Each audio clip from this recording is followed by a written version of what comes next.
A reading from the Book of Exodus. Laws of justice and mercy. Do not spread false reports. Do not help a guilty person by being a malicious witness. Do not follow the crowd in doing wrong. When you give testimony in a lawsuit, do not pervert justice by siding with the crowd. And do not show favoritism to a poor person in a lawsuit. If you come across your enemy's ox or donkey wandering off, be sure to return it. If you see the donkey of someone who hates you fallen down under its load, do not leave it there, be sure you help them with it. Do not deny justice to your poor people in their lawsuits. Have nothing to do with a false charge and do not put an innocent or honest person to death, for I will not acquit the guilty. Do not accept a bribe, for a bribe blinds those who see and twists the words of the innocent. Do not oppress a foreigner. You yourselves know how it feels to be foreigners, because you were foreigners in Egypt. Sabbath laws. For 6 years you are to sow your fields and harvest the crops. But during the 7th year let the land lie unplowed and unused. Then the poor among your people may get food from it, and the wild animals may eat what is left. Do the same with your vineyard and your olive grove. 6 days do your work, but on the 7th day do not work, so that your ox and your donkey may rest, and so that the slave born in your household and the foreigner living among you may be refreshed. Be careful to do everything I have said to you. Do not invoke the names of other gods, do not let them be heard on your lips. The 3 annual festivals. 3 times a year you are to celebrate a festival to me. Celebrate the festival of unleavened bread, for 7 days eat bread made without yeast, as I commanded you. Do this at the appointed time in the month of Aviv, for in that month you came out of Egypt. No one is to appear before me empty-handed.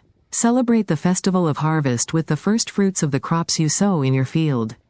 Celebrate the festival of ingathering at the end of the year, when you gather in your crops from the field. 3 times a year all the men are to appear before the sovereign Lord. Do not offer the blood of a sacrifice to me along with anything containing yeast. The fat of my festival offerings must not be kept until morning. Bring the best of the first fruits of your soil to the house of the Lord your God. Do not cook a young goat in its mother's milk. God's angel to prepare the way. See, I am sending an angel ahead of you to guard you along the way and to bring you to the place I have prepared. Pay attention to him and listen to what he says. Do not rebel against him, he will not forgive your rebellion, since my name is in him. If you listen carefully to what he says and do all that I say, I will be an enemy to your enemies and will oppose those who oppose you.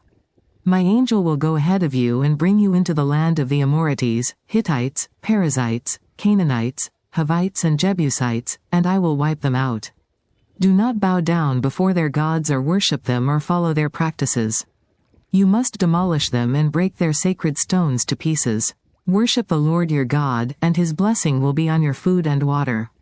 I will take away sickness from among you, and none will miscarry or be barren in your land. I will give you a full lifespan. I will send my terror ahead of you and throw into confusion every nation you encounter. I will make all your enemies turn their backs and run. I will send the hornet ahead of you to drive the Hivites, Canaanites and Hittites out of your way. But I will not drive them out in a single year, because the land would become desolate and the wild animals too numerous for you. Little by little I will drive them out before you, until you have increased enough to take possession of the land. I will establish your borders from the Red Sea to the Mediterranean Sea, and from the desert to the Euphrates River. I will give into your hands the people who live in the land, and you will drive them out before you. Do not make a covenant with them or with their gods. Do not let them live in your land or they will cause you to sin against me, because the worship of their gods will certainly be a snare to you. The word of the Lord.